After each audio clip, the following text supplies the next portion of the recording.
내 집은 만민이 기도하는 집이다. 우리가 지난주에는 네가 원하는 것이 무엇이냐라는 질문을 했었죠. 대개는 사람들이 하나님이 원하시는 것보다 자신이 원하는 것, 이것을 얻고자 노력하는 것을 보게 되죠. 적어도 우리가 믿음 안에 사는 사람이라고 한다면은 내가 오는 것보다 하나님이 정말 나를 통해서 하시고자 하는 일, 다른 말로 하나님의 뜻이 무엇이냐, 여기에 대한 늘 질문을 가지고 살아야 할 것입니다. 그럼에도 불구하고 예수님께서 자신의 죽음과 부활에 관해서 말씀하셨다고 말은 하나님이 정말 원하시는 것은 그리스도의 십자가의 죽음과 부활을 통해서 우리에게 주실 구원에 관해서 최고의 관심을 가지신 것이죠. 또 그런 반면에 제자들은 전혀 다른 데 관심이 많았어요. 누가 어떤 자리에 앉느냐, 어머니까지 동원해가지고, 요즘 말하면 치맛바람까지 동원해가지고, 우리 아들 중에 하나는 오른편, 하나는 왼편, 좋은 자리는 다 차지하려고 그렇게 했던 것을 보게 되죠. 그런 가운데서 소경, 전혀 앞을 보지 못한 소경이 이제 예수님에게 다윗의 아신 예수여, 우리를 긍휼히 여기라, 긍휼을 원했습니다. 불쌍히 여겨달라, 그런 얘기죠. 이렇게 소경이 앞을 보지도 못하면서 예수를 다윗의 자손 예수라고 이렇게 얘기한 것은 점점 성경은 뭘 얘기하냐면 처음에 희미하게 보였던 그 그림자가 점점 확대되면서 구체화되어지고 그분이 바로 우리가 기다리던 메시아 그리스도시다. 이걸 확실하게 보여주고 예수님의 제자들에게 물었던 것처럼 사람들이 인자를 누구라 하느냐, 전혀 틀린다 그랬죠. 너희는 나를 누구라 하느냐, 주는 그리스도시여 살아계신 하나님의 아들이십니다. 이 고백을 듣고 비로소 자신의 예루살렘에 올라갈 것과 고난당할 것과 대상들과 서기관들에게 이래 결국은 십자가에 죽게 될 것과 사흘 만에 다시 살아날 것을 말씀하셨다라고 얘기했습니다. 처음부터 예수님이 오셔서 하시려고 하는 일이 무엇인지를 분명하게 얘기를 한 것이죠. 그래서 우리가 마태복음을 지금까지 보면서 느끼는 게 뭐냐면 두 가지 질문이죠. 하나는 당신은 누구시냐는 거죠. 오늘 우리가 들은 말씀에도, 읽은 말씀에도 이가 누구신가? 라는 질문을 하잖아요. 이런 것처럼 그 다음에는 나사렛에서 오신 선지자라고 답이 나왔어요. 이미 일찍이 모세를 통해서 하나님께서 나와 같은 선지자 하나를 보내주겠다, 이런 말씀을 했었죠. 그게 바로 신명기 18장 15절에서 19절에 언급된 말씀이고, 이 말씀의 사도행전 3장 22절에서 26절, 또 7장 37절에 또 동일하게 언급되어지고 그 말씀이 그대로 성취되었음을 확인해주는 그런 말씀인 것을 보게 됐죠. 그래서 오늘은 이래 이 말씀 가운데 내 집은 만민이 기도하는 집이다. 특별히 이번 오늘 말씀은 예수님의 사역 가운데서 마지막 한 주간에 일어났던 사역이에요. 그러니까 십자가를 앞에 두고 마지막 한 주간 안에 일어나는 그런 말씀이기도 한 것이죠. 그래서 여리고 성에서부터 시작해 가지고 예루살렘에 올라가는데 그때 때마침 지난주에 보았던 말씀 두 소경이 예수가 다윗의 자손 왕으로 오신 메시아이심을 이래 선포하고 있는 것을 보게 되죠. 그러면서 또 한 가지 더 증대되고 있는 게 뭐냐면은 당시의 종교 지도자들과 예수님 사이에 갈등이 증폭되고 있어요. 예, 점점. 그래서 이제 제사장 그룹과 서기관 그룹과 당시의 종교 지도자 그룹들은 점점 예수님을 배척하고 나중에는 심지어는 죽이려고 모의를 하게 되고 마지막 결단을 내려요. 결국 이방인의 손에 의해서 예수님이 죽게 되는데 로마의 사형수로 처형이 되는 것들을 보게 되죠. 그런데 이런 모든 것들은 실제로 이미 오래전에 예언된 말씀이고 또 그러면서 하나님의 말씀이 그대로 성취되어진 것들을 보게 됩니다. 언약의 말씀이 그대로 성취되어져서 그 말씀이 우리 개인이 가지고 누릴 수 있는 그런 말씀으로 바뀌는 것을 보게 되죠. 그래서 오늘 서론에 보면 어린아이들의 입을 통해 호산나 찬송하리로다. 다윗의 자손이여 호산나 하리로다. 수많은 군중의 한호소리 함께 호동이 일어났어요. 갑자기 예수님께서 어린 나귀를 타시고 그 밑에 자신들의 옷을 이제 벗어서 깔고 또 수많은 사람들이 따라다니는 그 가운데 아이들이 예수님을 향해서 호산나, 호산나라고 외쳤죠. 그래 첫 번째 예수께서 어린 나귀를 타셨어요. 1절에서 11절 말씀이죠. 예수님이 이제 예루살렘에 가까이 왔을 때에 감람산 벳바게에서 두 제자를 보내면서 맞은편 마을에 가면은 나귀가 메어 있는데 새끼와 함께 메어 있을 것이다. 그 가운데 그 새끼를 끌고 와라. 누가 무슨 얘기하면 주가 쓰시겠다 하라. 우리가 중요하게 생각해야 할 것은 오늘 하나님께서 우리의 삶을 붙들어 주시고 여기까지 지난번에 그런 일이 있었죠. 여기 와가지고 이제 주변에 사람들을 만나서 조금 얼굴도 익히고 사귀고 어떤 분이 와가지고 자신이 여기 물을 퍼다가 이렇게 농사를 짓는데 걱정이 돼서 뭐가 걱정이냐 했더니 여기 목사님이 다른 목사님이 오면은 그 일을 할 수가 없을까봐 걱정한다고 그래서 절대 걱정할 필요 없다. 근데 굉장히 사람이 괜찮아요. 그 사람이 죽었어요. 중앙광역대책본부는 오늘 새벽 0시 왜 이런 얘기를 하느냐. 죽은지도 몰랐어요. 왜냐하면 가다가 갑자기 심장이 멈춰갖고 차 시동 걸은 채로 거기서 그냥 총각이에요. 57살 먹었죠. 나이는 좀 먹었죠. 결혼도 안 하고. 난 그런 거 보면서 뭘 인생이라고 하는 것이 하나님이 보장해 주지 않으면은 내일을 알 수가 없어요. 또 우리가 하나님 앞에 믿음 생활하는 것도 우리가 살아있을 때 가능한 것이지. 하나님이 오늘이라도 부르면 우리는 가야 돼요. 뭘 좀 챙겨가지고 갈까요? 천만에 아무것도 가지고 갈 수가 없어요. 그래서 오늘 여기 말씀을 보면서 뭘 생각하는 주가 쓰시겠다 하면은 될 것이다. 예수님이 얘기했잖아요.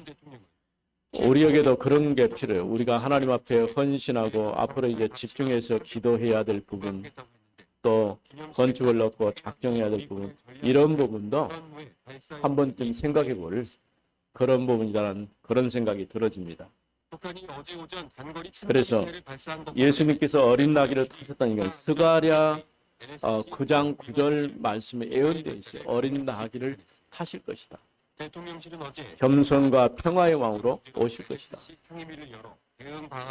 우리가 생각할 때는 예수님께서 무슨 이단자들이 주장하는 것처럼 백마를 타고 나타나는 게 아니라 그러니까 본인이 스스로 내가 이단의 개수입니다라고 사회비정교 교주들이 그런 걸 많이 해요. 근데 예수님은 말을 타시지 않고 어린 나귀 새끼를 탔다니까요. 심었고 나야간 무엇을 의미합니까? 예수님 자신이 겸손한 왕으로, 평화의 왕으로 이 땅에 오셨음을 보여주는 것이죠. 이렇게 예수님이 나귀를 타실 때에 군중들의 경의와 즐거운 환호 속에서 예루살렘 성으로 올라갔어요. 그러니까 수많은 사람들이 갑자기 몰려들면서 또 호산나의 사이시다스며 호산나 하리로다. 이 호산나 우리가 기도하오니 우리의 기도를 들어주소서 그런 뜻이에요. 호산나.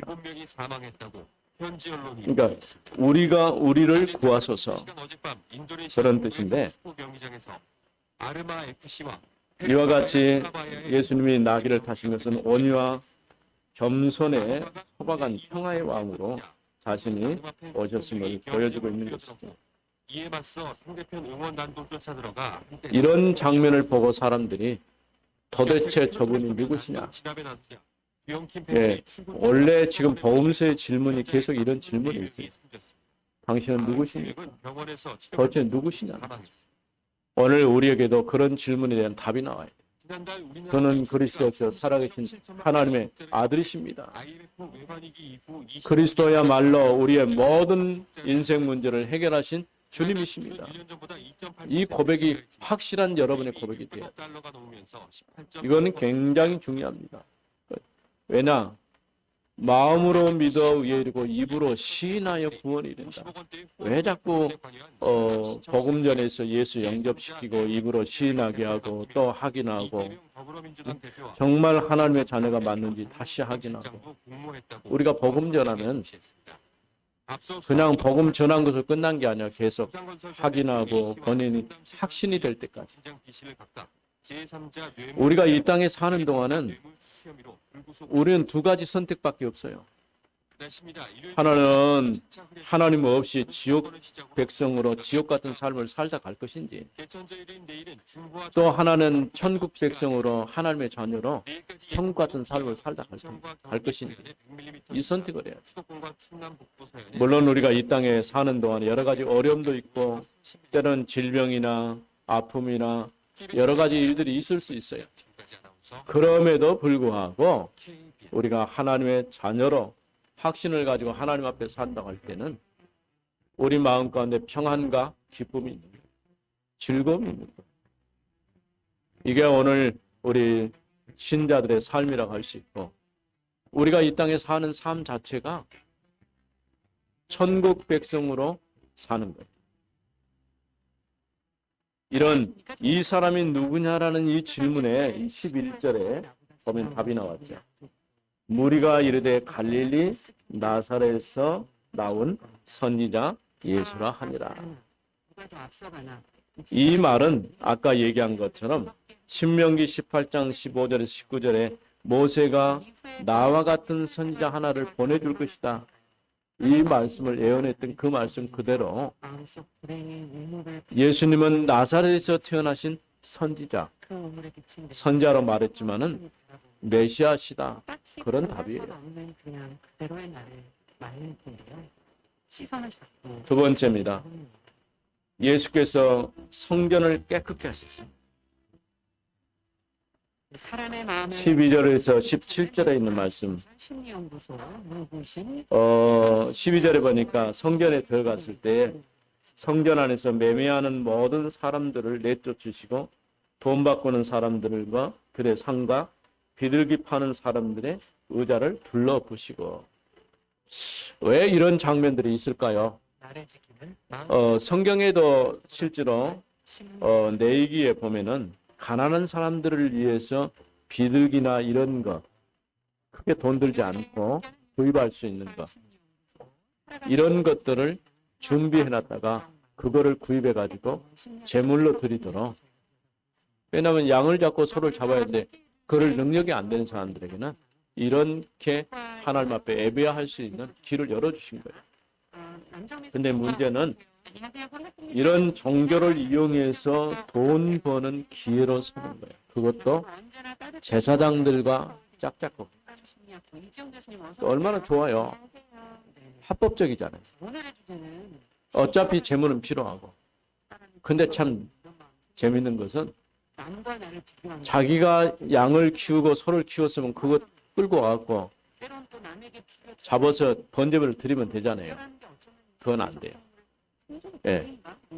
일단 끌고 오면 흠이 있다고. 그럼 거기서 사면은 아마도 상당한 이득을 남긴 것 같아요. 근데 예수님이 뭘 했습니까? 성전을 청결케 하셨어요. 다른 성경에 보면은 채찍을 만드셔서 쫓아내셨다. 그러니까 돈도 왜 돈입니까? 성전에 드리는 돈은 세켈이라고 하는 그들이 쓰는 화폐가 있고 또 평상시에 쓰는 것은 로마 화폐예요. 그러니까 로마 화폐를 가지고 하나님 앞에 드릴 수가 없다. 그래서 돈을 바꾸는 거예요. 돈 바로 바꾸는 것에 대해서 여러분 잘 모를 거예요. 이렇게 아프리카나 이런 동남아나 국경지대 가면은 한전을 해준 사람. 왜 그 사람들이 한전을 해줍니까? 이득이 나. 그래서 한전을 해줄 때 100달러 가지고 가면 돈을 좀 많이 주고 10달러나 50달러 가지고는 한전 안 해줘요. 큰 돈은. 우리는 어떻게 합니까? 은행에 가서. 저는 은행에 가서 하지 않고 이렇게 한전상들이 국경이나 이런 데 보면 많이 있어요. 뭐 그런 걸 우리가 생각하면서 오늘 말씀을 좀 이해해 볼 필요가 있어요. 자, 그때 예수님께서 뭐라고 말씀했습니까? 내 집은 기도하는 집이다. 기도하는 집으로 불릴 것이다. 하나님의 왜 성전입니까? 하나님의 집이다. 성전. 하나님을 예배하는 것이고 하나님을 만나는 자로서. 우리가 신앙생활하는 가운데 성전, 교회는 성전이 아니죠. 그래서 옛날엔 예배 처소에 갖고 예배당이라고 이름을 붙였어요. 예배드리는. 그런데 성전의 기능은 다 가지고 있어요. 그러니까 성전은 아니에요. 성전은 예루살렘에 솔로몬이 지어진 것이 진짜 성전이고 그 뒤로 파괴되고 스룹바벨이 올라와서 다시 재건하고 헤롯이 중축하고 근데 그 성전도 허물어지고 없어요. 더 이상 보이는 성전이 필요 없다고. 왜? 예수님 자신이 성전이고 성전된 예수님 마음에 영접한 성도들이 성전이에요. 여러분들이 하나님 앞에 참된 성전이라고 하는 사실을 절대 잊으면 안 돼요. 그래서 우리가 하나님 앞에 나와서 예배할 때에 하나님께서 우리 기도를 받아주시고 응답해 주시죠. 과거에는요. 누군가 우리 사이에 있어야 돼요. 그 역할을 하는 사람 보고 캐톨릭에서는 신부라고 그래요. 신부. 아버지다는 거예요. 그러니까 나이 많이 먹은 그 할아버지도 신부한테는 아버지라고 그래요. 참 요상한 법을 만들어놨어요. 그러니까 그렇게 해서 아마 이런 뭐 조직 관리를 하는 것 같은데 그러다 보니까 기도를 직접 하는 게 아니고 고해성사를. 그러면 신부가 그걸 듣고 하나님께 대신 기도해 줘. 왜 성인이 그렇게 많습니까? 하나님 앞에 직접 나갈 수가 없으니까 중간에 누군가 필요한데 조금 나보다 좀 나은 사람, 그래서 성인으로 지정해 준 그 사람의 이름을 불러가면서 하나님께 가는 거예요. 심지어는 마리아 이름으로 기도하고. 그러니까 정말 우리가 올바르게 복음 모르는 뭔가 다른 걸 자꾸 갖다 거기 섞어가지고 만들어요. 이거는 참 신앙이 아니고 종교입니다. 한마디로는 생명 없는 종교예요. 우리는 그런 종교의 틀에서 벗어나서 올바르게 복음 가지고 하나님 앞에 나가는 여러분 되어야 됩니다. 내 집은 기도하는 집, 만민이 기도하는 집이다. 우리가 교회 와서 기도할 때 다른 장소에서 기도하는 것보다 훨씬 나아요. 여러분들이 평상시에 이렇게 쭉 와서 기도해 보지만은 교회 와서 하나님 앞에 기도할 때, 왜냐하면 영적인 환경이 제일 좋은 데가 교회예요. 늘 예배하는 것이고, 늘 하나님을 찬양하는 것이고, 늘 말씀이 선포되는 것이고, 또 우리가 이 말씀 붙잡고 기도하는 장소고, 영적으로 생각한다면은 하나님께서 역사하시는 가장 좋은 장소가 교회예요. 뭐 때로는 우리가 산에 가서 산기도 하기도 하고, 뭐 철야기도 하기도 하고 그러기는 한데, 실제로 교회에 와서 여러분 조용히 말씀을 생각하면서 기도하면서 그렇게 할 때는 하나님이 여러분에게 큰 응답을 주실 줄로 믿습니다. 그래서 이번 우리 기도회는 특별한 마음을 가지고 여러분 오셔요. 선지서에 있는 말씀을 하나씩 한 17개인데 한 과목씩 오는 날마다 말씀을 통해서 우리가 확인해보고, 여러분들이 사전에 준비하라고 뒤에 지금 팜플렛을 복사해놨어요. 한 장씩 가지고 가셔서 왜냐하면 우리가 가지고 있는 성경 순서대로 역사가 기록된 게 아니에요. 그래서 순서가 조금 다르지만은 그 배경에 나와 있는 성경 말씀도 여러분 찾아서 읽어보고 이렇게 준비하고 오면 훨씬 말씀을 이해하기가 쉬워질 것입니다. 내 집은 만민이 기도하는 집. 우리가 하나님의 교회를 정말 기도하는 현장으로 바꿔야 돼요. 우리가 이 지역에 오게 된 이유가 뭘까요? 여기에 눈에 보이지 않게 영적으로 사단이 잡고 있는 모든 흑암 권세를 깨뜨려야 돼요. 그 일을 이제 시작하다 가는 것이죠. 대상들과 서기관들은 아이들의 소리를 듣고 엄청 화가 났어요. 응? 아이들이 호산나 하고 소리 지르니까 큰 소동이 났다고 그랬죠. 근데 반대로 종교 지도자들은 매우 화가 났어요. 분노했다 그 말이에요. 어떻게 보면 하나님께 영광 돌리고 감사해야 되는데 반대로 오히려 분노하고 하나님을 대적하는, 쉽게 말하면 하나님의 나라와 유대교가 지금 충돌하는 장면. 왜냐하면 이건 시작에 불과해요. 점점 그 강도가 더 깊어져. 결국은 메시아신 그리스도를 십자가에 못 박는 데까지 가요. 이렇게 점점 반대자들이 심해져 가는 것들을 보게 됩니다. 그런데 예수님이 뭐라고 말씀했습니까? 어린아이들과 젖먹이들의 입에서 나오는 찬양을 온전하게 하셨다. 그래서 거기 말씀에 보면요, 16절에 예수께서 말하되 그들이 하는 말을 듣느냐? 예수께서 이르시되 그렇다. 어린아기와 젖먹이들의 입에서 나오는 찬미를 온전하게 하셨나이다 함을 너희가 읽어본 일이 없느냐 하시고, 이미 하나님께서 어린아이를 통해서 찬양을 받으실 것을 말씀해 놓으셨어요. 그 말씀이 그대로 이루어지고 성취된 것을 보게 됩니다. 마법 소녀는 왜 세상을 구하지 못했을까? 하나님의 성전은 예배하는 것이고 기도하는 것이에요. 우리가 정말 이 교회에서 언약 붙잡고 기도할 때 하나님은 틀림없이 여러분의 기도에 응답해 주실 줄로 믿습니다.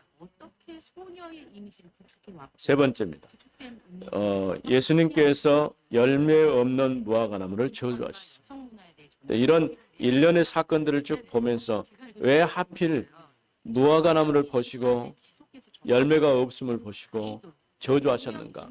그 이유를 여러분 알아야 돼요. 18절 말씀.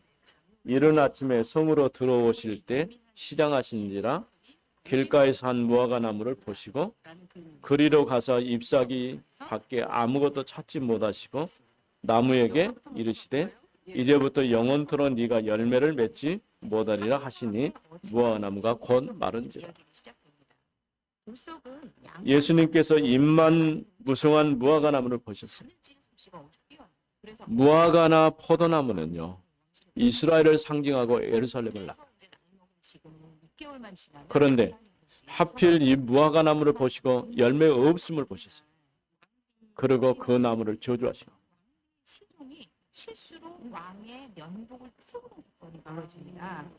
이사야 5장에 보면요, 이런 비유의 말씀이 있어요. 하나님께서 포도나무를, 극상품 포도나무를 옮겨다가 심었어요. 근데 이게 포도나무가 1년, 2년, 3년 지나면 나중에 자라서 포도 열매가 맺어야 되잖아요. 근데 극상품, 가장 좋은 포도나무를 심었는데 포도 열매 맺으라는 포도는 열매 맺지 않고 쓸모없는 들포도 같은 이런 포도가요. 그러니까 주인이 어떻게 하겠어요? 그 나무를 베버리는 거예요. 열매 없는 포도. 이스라엘은 하나님 앞에 극상품 포도나무 같아요. 왜냐하면 이스라엘 백성들을 애굽의 노예로 있을 때에 그들을 데려다가 가나안 땅에 심은 거예요. 그 가나안 땅에서 조건은 뭐냐? 결혼 관계로 이해해 본다고 한다면은 일단은 가나안에 들어갔을 때 그들이 언약 붙잡고 하나님만 바라봤어요. 그런데 언약 버리고 바알 신을 자신의 남편으로 섬긴 거예요. 우상 숭배한 거죠. 또 결혼하게 되면 자연히 뭐가 나와야 돼요? 자녀가 태어나야 돼요. 언약 전달에 실패해버린 거예요. 후대에 정확한 언약을 전달해야 되는데 그걸 실패해버린 거예요. 오늘 우리 교회가 추구하는 가장 중요한 목표가 복음만 전하고 후대의 언약을 전달하고 현장에 답을 주는 것. 이것 때문에 교회가 있어야 될 이유가 있고 우리는 이 복음 가지고 땅끝까지 증인으로 서게 되는 것입니다. 이렇게 잎만 무성한 무화과 나무를 보시고 저주하신 거예요. 쉽게 말하면 열매 없는 이스라엘과 열매 없는 이스라엘 백성의 지도자들을 생각하면서 예수님께서 저주하신 거예요. 바리새인이나 당시의 종교 지도자의 열심이라든가 이런 것들은 우리가 따라갈 수가 없어요. 근데 문제는 복음과 상관없는 열심이다. 아무리 자기 열심을 주장하고 내세울 것을 내세워도 하나님과 상관없는 열심은 오히려 그건 저주의 대상이 될 수밖에 없는 것이죠. 그래서 창세기 18장 19절 말씀에 보면은 내가 그를 선택한 것은 그가 그의 자식과 그 가족들에게 명령하여 여호와의 도를 지켜 공의와 정의를 행하게 하려고 이제 나 여호와가 아브라함에게 대하여 말한 것을 이루려 하심이라 이렇게 말씀했어요. 하나님께서 아브라함을 부르실 때에 하나님께서 명령한 그 모든 말씀을 이루시겠다고 약속하신 것이죠. 그럼에도 불구하고 좋은 나무가 좋은 열매를 맺지 아니하고 쓸모없는 돌감람나무 열매를 맺었을 때 그거는 버릴 수밖에 없는 것이죠. 그러면서 예수님께서 마지막 부분에 21절에 내가 진실로 너에게 이르노니 만일 너희가 믿음이 있고 의심하지 아니하면 이 무화과 나무에게 된 일은 일만 할 뿐 아니라 이 산더러 들려 바다에 던져지리라 하여도 될 것이라. 제자들이 물어봤어요. 예수님, 무화과 나무가 말랐습니다. 거기에 대한 이유를 설명하시면서 너희가 기도할 때 무엇이든지 믿고 구하는 것은 다 받으리라 하시니라. 오늘 우리가 정말 하나님의 언약을 붙잡고 하나님 앞에 기도할 때 그 말씀이 그대로 성취될 줄로 믿습니다. 기도해야 돼. 그냥 기도하는 게 언약 붙잡고 기도. 뭘로 기도합니까? 하나님의 말씀이 그대로 성취되도록. 그래서 기도는요, 불가능을 가능하게 해요. 사실은 우리 기독교 역사에 보면요, 불가능에 도전한 거예요. 잘 될 것을 보고 우리가 하나님 앞에 기도하는 게 아니라 안 되고 어렵지만은 그럼에도 불구하고 하나님이 역사하실 것이다. 이런 확신이 있기 때문에 기도하는 거예요. 우리가 지금 기도해야 될 일은 우리가 도전해야 될 일들, 해결해야 될 일들, 우리의 힘으로는 할 수 없습니다. 그러나 하나님께서 역사하시면 등이 모든 일들이 이루어질 줄로 믿습니다. 이와 같이 예수님께서 열매를 바라셨으나 열매 없는 신앙생활을 하고 있지 않는지 우리는 점검해 보아야 됩니다. 예수께서 어린아이와 같이 되지 않으면 천국에 들어갈 수 없다고 하셨어요. 그 예수께서 어린 나귀를 타시고 예루살렘에 입성하시고 호산나 다윗의 자손이여 라는 찬양을 받으셨어요. 또 성전을 청결케 하시고 내 집은 만민이 기도하는 집이라 이렇게 말씀하셨어요. 오늘 여러분들이 정말 언약 붙잡고 기도할 때 하나님이 우리 교회에 응답 주시고 여러분의 기도에 응답해 줄 줄로 믿습니다. 살아계신 하나님 은혜를 감사합니다. 오늘 또 우리에게 말씀을 주시며 내 집은 만민이 기도하는 집이라고 말씀하신 하나님, 우리가 이제 정말 언약 붙잡고 기도하게 하시고 하나님께서 응답 주심을 바라볼 수 있도록 인도하여 주옵소서. 주 예수 그리스도 이름으로 기도드립니다. 아멘. 왕비가 금진의 옷을 입고 나타났는데